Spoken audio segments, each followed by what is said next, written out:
কত পমফ্রেট মাছ, এই যে পমফ্রেট মাছ দেখেছেন, এই যে কত পমফ্রেট মাছ এই যে কড়াইয়ে ভাজা হচ্ছে।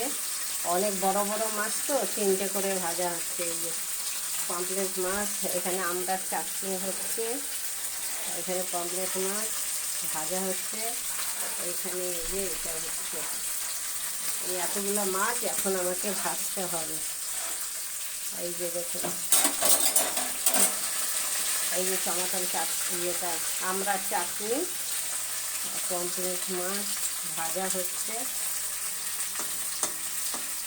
এই যে দেখুন, এবার আমি ঘরে যাচ্ছি। ঘরে দেখুন বাইরে কত রোদ, দেখেছেন কত রোদ বাইরে। হ্যাঁ, এবার আমি ঘরে কি কি আছে দেখুন, কিচ্ছু গুছানো নেই। এই যে সব এখন রান্না হচ্ছে।